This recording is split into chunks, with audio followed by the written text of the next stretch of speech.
Bab 053 64.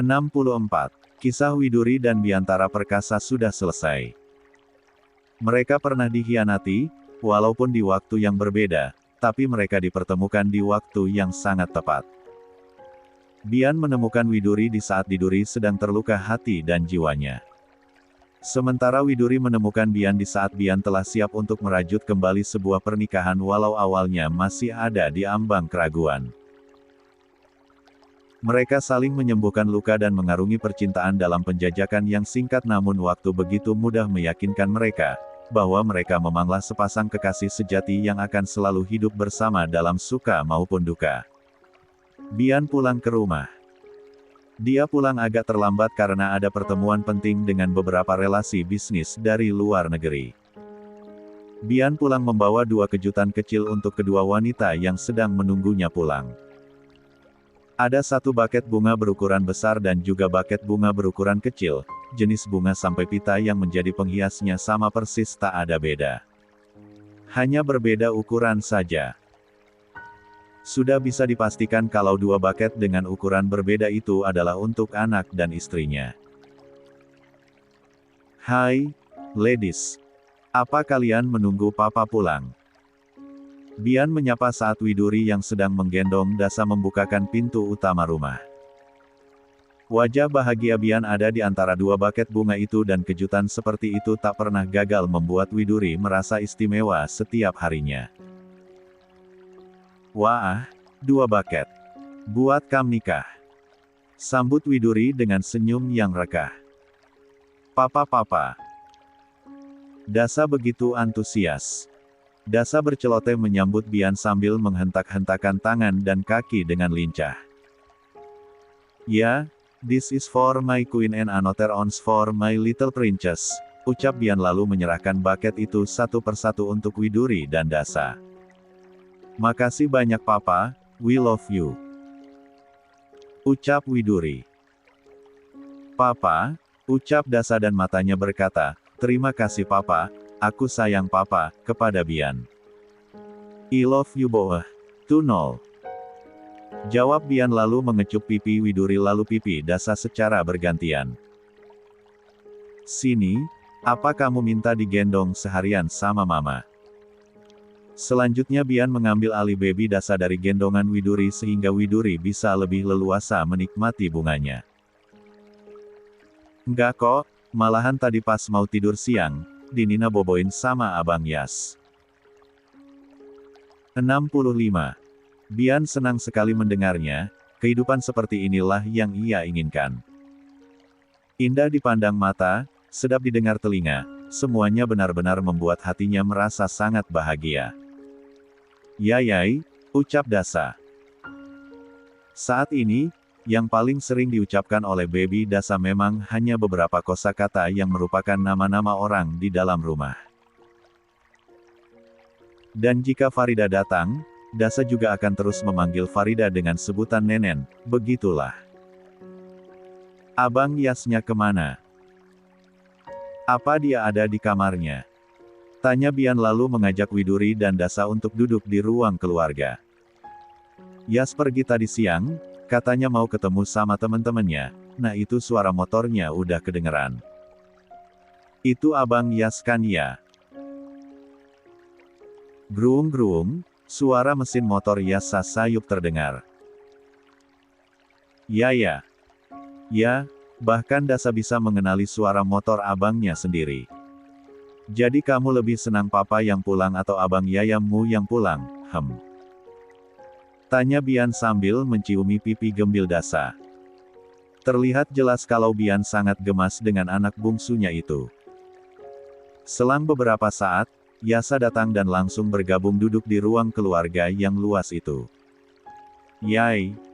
Sambut Dasa seolah ingin melompat dari pangkuan Bian kepada Yasa yang baru datang. Apa sih? Baru juga ditinggal 3 jam, masa udah kangen lagi? Goda Yasa lalu membuka jaket kulit hitamnya, jaket kulit seharga $3.500 yang Bian belikan saat ada kunjungan kerja ke kota Milan beberapa bulan lalu. Ya udah, samperin abangmu, kata Bian lalu membiarkan baby Dasa turun dari pangkuannya dan merangkak penuh energi pada Yasa. Nggak mau ah, kata Yasa sambil bercanda dan bergeser menjauh dari baby Dasa yang terus merangkak mendekatinya. Yai. Suara Dasa semakin lantang dan terus berusaha meraih kaki abangnya. Nggak kena, Woli, nggak kena. Yasa terus menggodanya. Dasa malah tergelak tertawa dengan keisengan kakaknya. Bian dan Widuri sudah biasa menyaksikan itu dan mereka tak pernah bosan. Kebersamaan Yasa dan baby Dasa adalah hiburan terbaik bagi Bian yang seharian bergelut dengan urusan bisnisnya. Oh iya, ada kabar terbaru buat Lanina sama Roni, mereka sudah terdaftar di universitas pilihan mereka.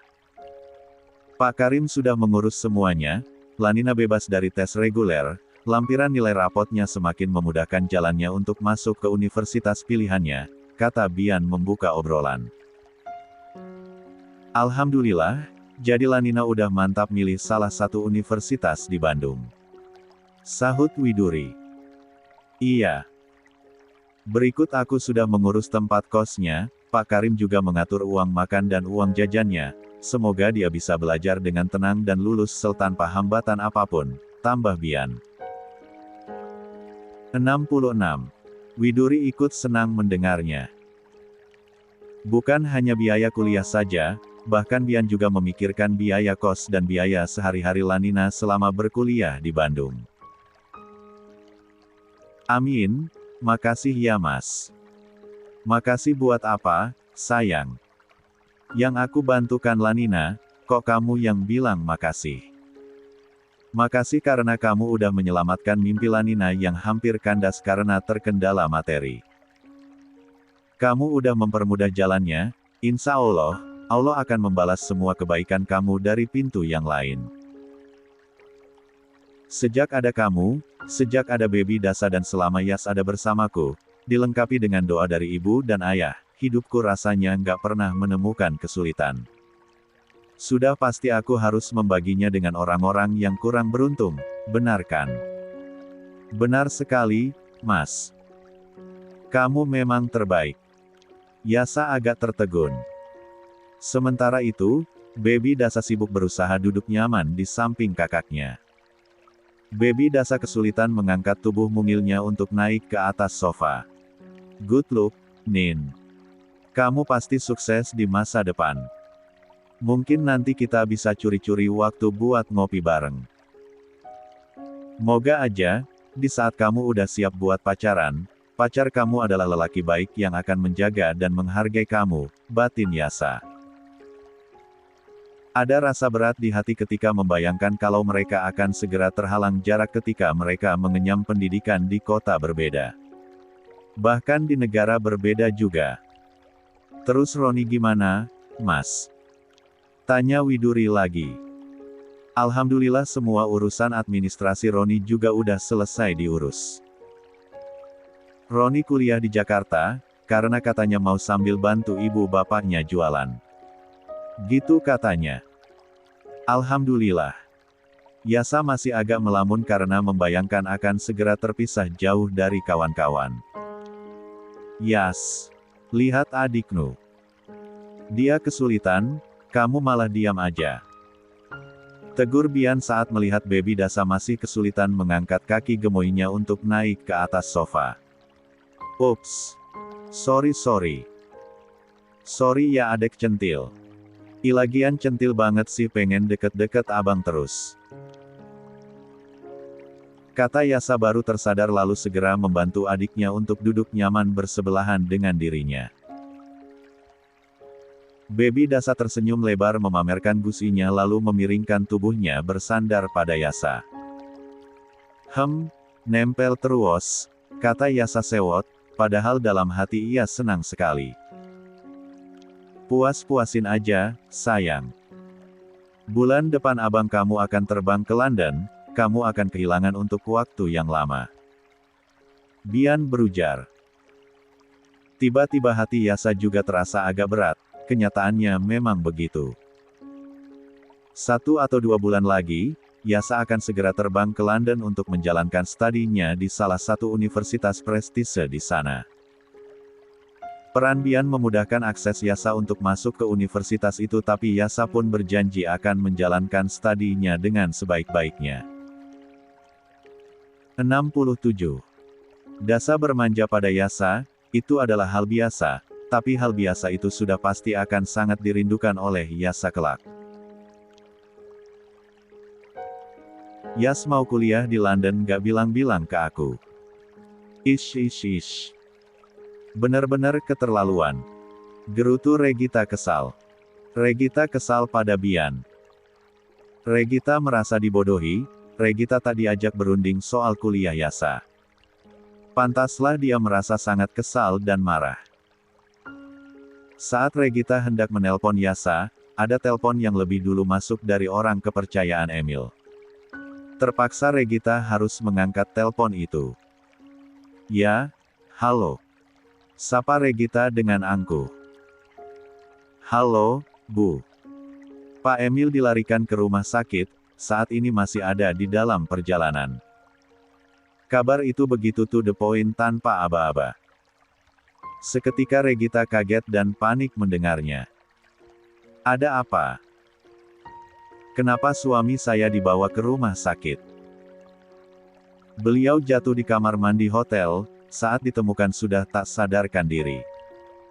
Dikhawatirkan ada pembuluh darah yang pecah, tapi saya pastikan kalau Pak Emil akan mendapatkan penanganan terbaik. Saya tunggu kedatangannya ya, Bu. Mungkin lebih baik Bu Regita langsung saja menuju ke rumah sakit. Samar-samar Regita juga mendengar suara sirine, hati Regita gemetar dan takut, dia takut kalau Emil kenapa-napa. Iya. Saya akan langsung ke rumah sakit. Putuskan Regita dan ia lupa akan rencananya untuk menelpon Yasa. Baik, Bu. Rumah sakit Surya Medika ya, Bu. Oke. Regita segera mencari tas dan kunci mobilnya. Dia akan segera pergi tanpa memikirkan apa-apa lagi. Tapi, White jatuh di kamar mandi hotel. Bukankah Mas Emil lagi mantau proses syuting di luar kota? Kok Mas Emil nginep di hotel? Di Jakarta. Wai. Kepanikan Regita agak terusik. Regita merasa heran karena Emil dilarikan ke rumah sakit besar di Jakarta, berarti Emil memang ada di Jakarta. Tapi 2 hari lalu Emil pamit pergi ke luar kota, bagaimana bisa? 68. Di antara panik dan heran, Regita pergi meluncur ke rumah sakit. Beruntung dia masih bisa mengemudi dengan fokus. Saat tiba di rumah sakit, Regita menunggu di depan ruang IGD, dan hanya menunggu beberapa menit, mobil ambulans yang membawa Emil tiba. Para perawat sigap menyediakan berangkar untuk Emil dan Regita menunggu Emil dikeluarkan dengan berjuta rasa tercipta di dalam hatinya. Mas. Gumam Regita ketika melihat Emil hanya berbalut batrobes atau handuk kimono, tapi selanjutnya ditutupi dengan kain untuk menutupi tubuhnya yang hampir terekspose itu. Apa yang kamu lakukan di belakangku, Mas? Gumam Regita lagi ketika melihat suaminya dibawa pergi menuju ke instalasi gawat darurat oleh para perawat. Regita tidak mencoba mengejar dan hanya diam dengan perasaan tak menentu. Sampai akhirnya ia dihampiri oleh Derry, orang yang menelponnya tadi. Syukurlah Anda tiba lebih awal, Bu. Derry menyapa dengan perasaan lega. Ini, tas milik Pak Emil, lanjut Derry lalu menyerahkan tas milik Emil. Regita menerimanya tapi beribu tanya masih berkecamuk di dalam hati. Apa yang suami saya lakukan di hotel itu? Kapan dia check-in di hotel itu? Tanya Regita dengan tatap mata menuntut pada Derry. Derry agak berkeringat dan agak kelabakan menjawab pertanyaan Regita barusan. Kamu tahu banyak hal tentang suami saya, kan? Kamu adalah salah satu orang kepercayaannya. Pasti kamu juga tahu kenapa suami saya ada di hotel sementara 2 hari yang lalu dia pamit akan pergi ke Makassar sama saya. Suara Regita mulai meninggi. Kalau soal itu, saya. Tolong jangan sembunyikan apapun dari saya. Katakanlah. Percuma juga kamu mencoba mengelak, kamu nggak bisa menutupi lagi rahasia suami saya selama ini. Beliau baru check-in tadi siang kok, Bu. Kebetulan baru pulang dari Makassar di siang tadi. Kenapa nggak langsung pulang ke rumah? Kenapa malah mampir ke hotel? Seorang wanita muda datang dengan pakaian serba minim. Terlihat tidak pantas dipakai di fasilitas umum seperti ini, tapi wanita itu terlihat panik tak karuan. Bagaimana keadaan Dedi? Apa sudah masuk ruang IGD? Mata Regita menatap pada wanita muda itu. Cukup familiar dan dia memang salah satu cast dalam film garapan 69. Emil. Tapi yang membuat Regita kaget adalah sebutan Emil oleh wanita itu, yakni Dedi. Apa maksudnya? Sugar Daddy, kah? Ngapain kamu kesini? Harusnya kamu tetap di hotel aja. Bisik Derry pada wanita itu. Sorry. Aku terlalu panik, aku takut Dedi kenapa-napa, jawabnya semakin membuat Regita muak. Wanita itu adalah Sonia, gadis yang tempo hari ke Gap sedang ada di mobil Emil oleh Yasa. Sonia adalah sugar baby kesayangan Emil, Sonia lah yang sering diajak ngamar oleh Emil. Sonia baru menyadari keberadaan Regita dan dia semakin panik karena ketahuan sedang mencemaskan sugar daddy-nya. Kamu siapa? Tanya Regita dengan tatap mata super tajam dan sangat mengancam. Saya, Sonia sampai gugup dibuatnya. Saya tahu, kamu adalah artis pendatang baru di PH suami saya. Tapi apa hubungan kamu sama suami saya? Lebih dari sekedar aktris dan produser. Iya. Benar begitu, kan? Suara Regita kembali meninggi. Percikan kemarahan mulai tercipta lagi. Regita tidak bisa berpikiran yang baik-baik, dia sudah tak mampu positif thinking lagi. Maafkan saya, Tante. Saya harap Tante nggak salah paham dulu, ucap Sonia kebingungan. Apa? Tante. Kamu panggil saya Tante. Kurang ajar. Plak. Regita mendaratkan sebuah tamparan keras di pipi Sonia. Perhatian orang sekitar mulai tersedot, bahkan ada yang mencuri kesempatan untuk segera mendokumentasikan keributan di depan ruang IGD itu. Terlebih Regita dan Sonia dikenal sebagai aktris tanah air, walaupun bukan aktris papan atas. Tenang dulu ya, Bu. Tolong, ini rumah sakit, lerai Derry. Nggak peduli. Kamu anggap saya nggak tahu tempat. Saya bersikap begini karena perempuan itu benar-benar tak tahu diri. Dasar aktris lonte. Regita semakin membabi buta lalu menjambak rambut Sonia dengan gemas sehingga perlu mengerahkan beberapa petugas keamanan yang bertugas. Ampun, Tante, ampun. Sonia memohon ampun tapi jambakan Regita terlalu kuat untuknya. Jangan panggil aku Tante. POW. Dengan ganasnya, Regita juga mengayunkan lututnya sehingga menghantam perut Sonia. Au. My baby, bisa mati my baby kalau ditendang kayak gitu, racau Sonia begitu kesakitan. My baby. Bayi. Apa maksudnya? Apakah Sonia sedang mengandung bayinya Emil? Tentu saja Regita semakin naik pitam. Dia sudah tak bisa menjaga citranya lagi. Regita semakin menjadi-jadi dan terus menyerang Sonia sehingga kejadian itu semakin menarik atensi orang-orang. Derry kewalahan, dua security juga kewalahan karena Regita mendadak jadi Wonder Woman yang begitu. 70. Powerful menganiaya Sonia. Jelas. Video kekacauan itu menyebar dan menjadi trending sehingga semua orang bisa melihatnya. Ada rasa marah, kesal, kecewa dan malu yang Yasa rasakan ketika melihat aksi Regita yang semakin viral di jagat maya. Apalagi saat membaca komentar para netizen yang menganggap itu hanya settingan untuk menarik perhatian publik. Halah, artis udah nggak laku, bikin drama biar dilirik lagi.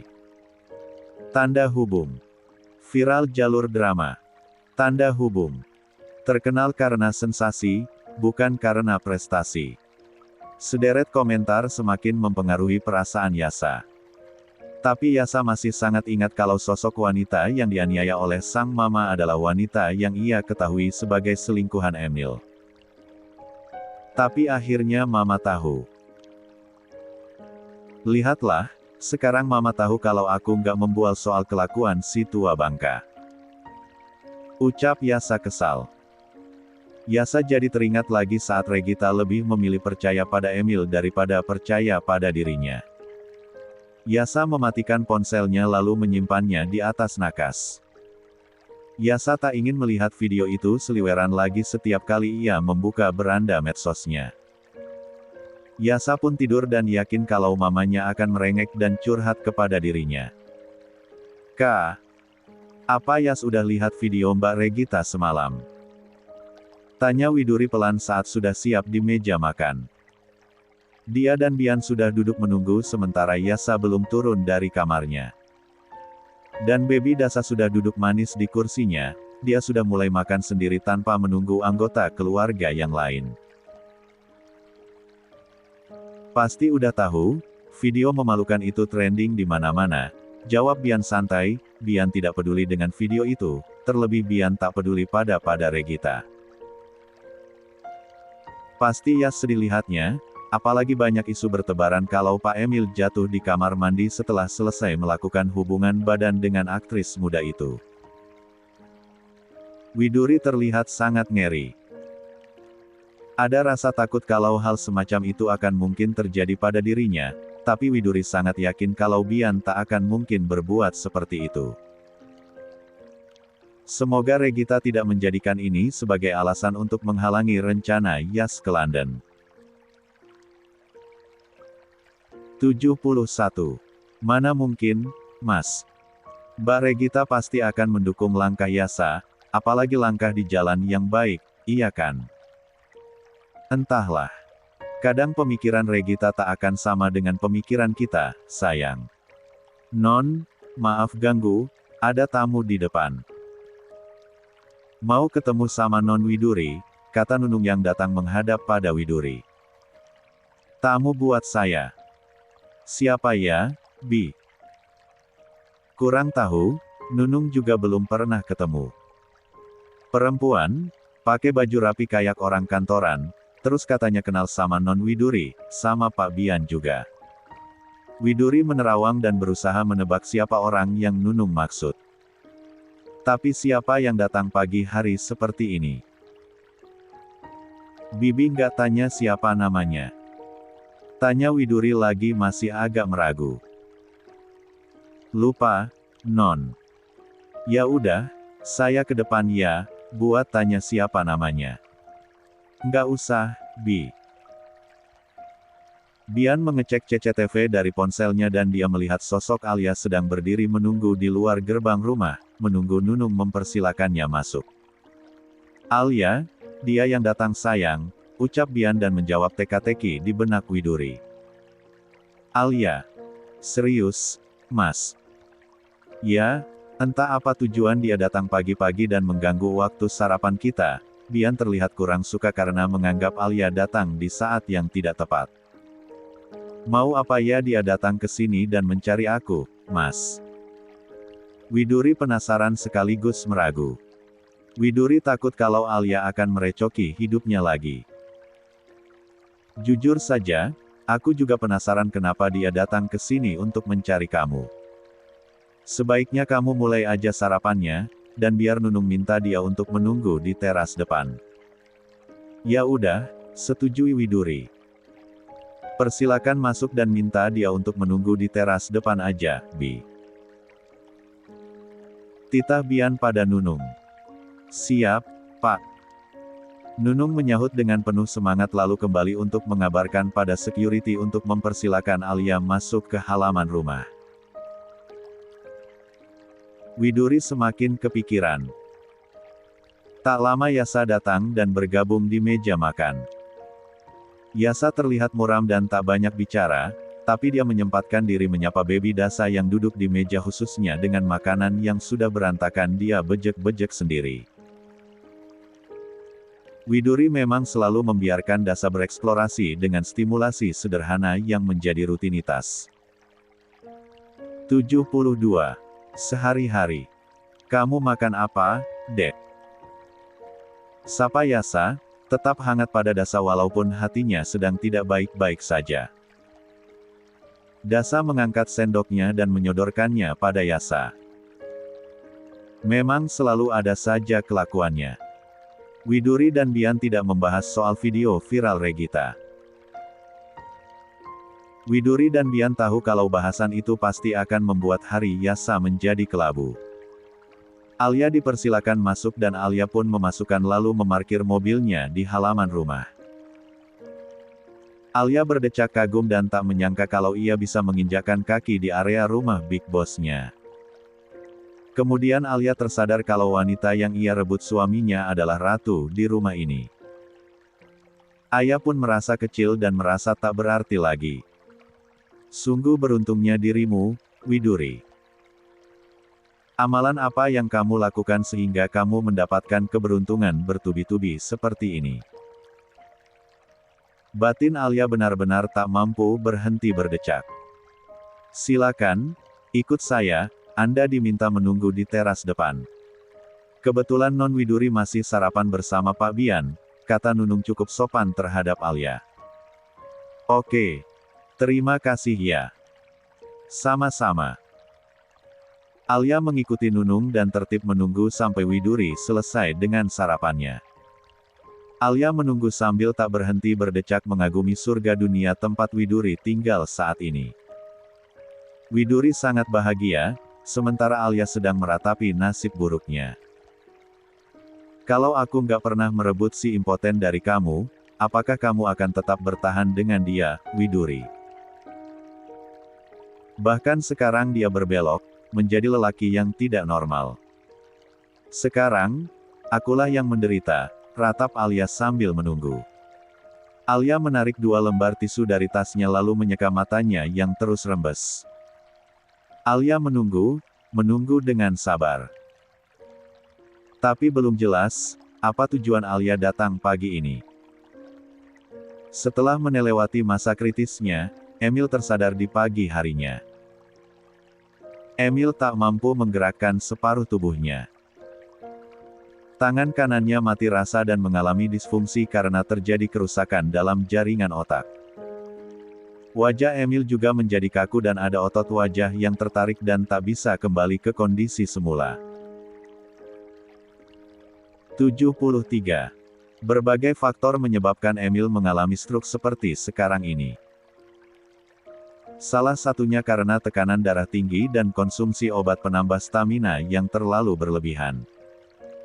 Emil benar-benar tidak berdaya, dia tak mampu lagi menopang tubuhnya. Sekedar makan pun, dia sangat kesulitan. Regita menangis pilu di pojok ruangan, Regita merasa dunianya hancur tak karuan. Regita dibodohi oleh tua bangka yang ia puja selama ini. Regita juga harus menerima kenyataan kalau suaminya telah menanam benih di rahim wanita lain. Dan puncak keputusasaan Regita adalah, dia harus menerima takdir memiliki suami yang terkena stroke. Lengkap sudah nestapa yang ia terima saat ini. Kenapa ini terjadi padaku, Tuhan? Apa salahku? Kenapa penderitaan ini begitu lengkap untukku? Ratap Regita pada Tuhan. Tapi semuanya sudah terlambat dan hanya bisa ditangisi. 74. Widuri menemui Alia yang menunggu dengan sabar selama Widuri menghabiskan sarapannya. Widuri menghampiri dengan perasaan meragu. Widuri kira, Alia datang untuk mengganggu atau memanas-manasi, seperti yang selalu Alia lakukan pada Widuri selama ini. Tapi sebagai tuan rumah yang baik, Widuri tetap menemui Alia walau dengan raut wajah kurang ramah. "Wid," sapa Alia saat Widuri datang. Alia berdiri dari duduknya dan Alia benar-benar menyambut kemunculan Widuri. Widuri agak heran, aura yang Alia tunjukkan saat ini agak berbeda. Alia tidak seperti Alia yang sudah-sudah. Tapi Widuri menganggap itu hanya perasaannya saja. Alia tetaplah Alia. Wanita angkuh yang tega merebut suami orang. Ya, walaupun sudah dipastikan dia menyesal telah merebut Mas Randy dariku, pikir Widuri.